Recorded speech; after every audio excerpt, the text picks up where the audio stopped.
must say I'm a bit disappointed because I'm told that as you all arrived, you were ushered to the food station and no one has food. I refuse to believe that all of you are preparing yourself for the beach bodies. So my name is Nyimpini Mabunda, and I'm the proud author of Take Charge, which I launched in May this year, and it's already on its third reprint because it's been extremely well received, and it's one of the best-selling business books in the country. So why are we here? I think it's truly because I am concerned about the economy. And the state of our economy is not where it is because of COVID. In the build-up to 2019, by end of 2019, 10 years, CAGR, GDP growth was 1.4. Let's quickly get our breakfast. Let's move downstairs, and let's have a conversation. And from here on, Guguletu is going to take over.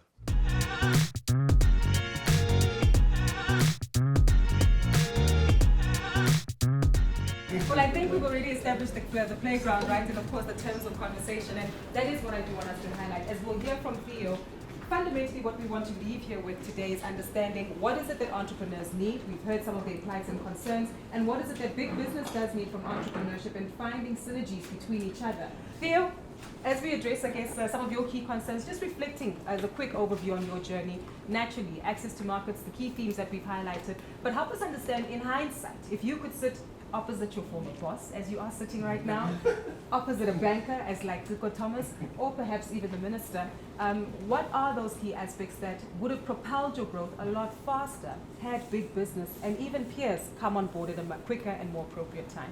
I come from humble beginnings like any other South African.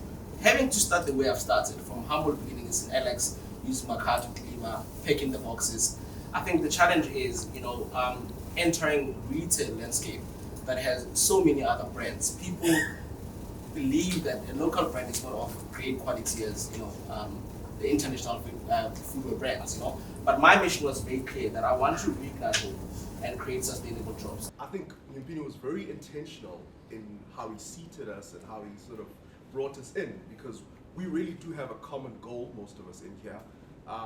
Mine, very, very briefly, is finding opportunities for young people, youth empowerment. We're part of an organization called Empower Youth and Empower Entrepreneurs. And literally the focus every single day is to just bring opportunities to young, peri-urban youth, and hopefully we'll be able to make a difference in their lives together. In a globalized world, with education systems where they are, with access to digital learning, we have the tools in Mobicel that Nyimpini referred to earlier. We can go to Mobicel. Nyimpini, can we go ask for 100,000 devices to give to schools? I'm saying these are the conversations, real, impactful conversations. We got big money around the table. So we get around 50 to 100 applications daily to join Race Corp, and we will choose 1 out of 100.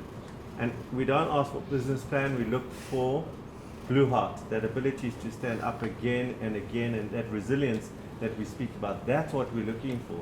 I'm from the organization called Empower Entrepreneurs. Our mandate is quite simple. It is to get people like yourselves to say, okay, we've had the conversation, then so what?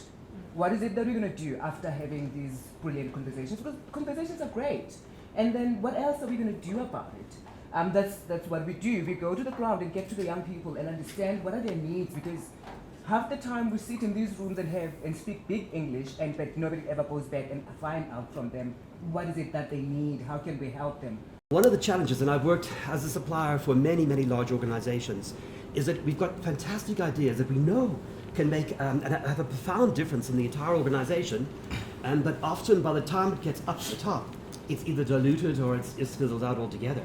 And if we can create forums where corporates sit around and say, these are the competencies and skills that I want in my geography, and I want to employ for my constituency around my community in the environment in which I operate.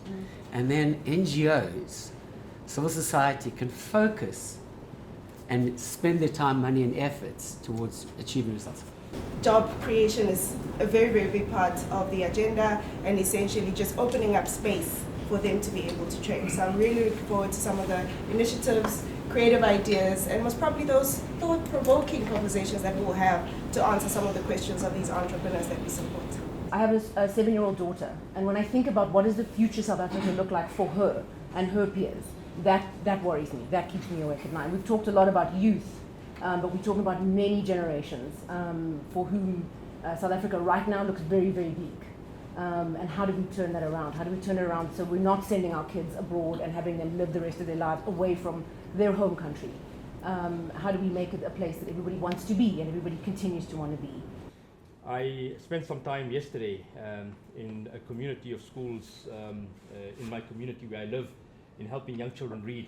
And I spent some time with 9 and 10-year-old kids who've had absolutely no schooling for the last 2.5 years, and they can't read, never mind read with comprehension. And then my little daughter, who's 7 years old, reads with fluency and with comprehension, not because she's cognitively brighter, but because she's had the privilege of having continued education, in fact accelerated education, because digital has allowed her to do that. And it's unfair. It's unfair because my daughter's privilege gives her a head start at university, because she's going to apply to the same university as those young children. It's unfair because she's going to apply for the same jobs. And it's unfair because we live in an enclave society in South Africa. I started the largest black-owned advertising business in the country. We want to liberate Africa's potential to tell its own stories, because in our continent today, if I were to run a campaign right now in a number of African countries, it is not possible to run it through an African business. You have to get a business such as Deboko's business, as an example, that will link Africans, and these businesses are not African businesses. They come from Europe, the Americas, etc., etc.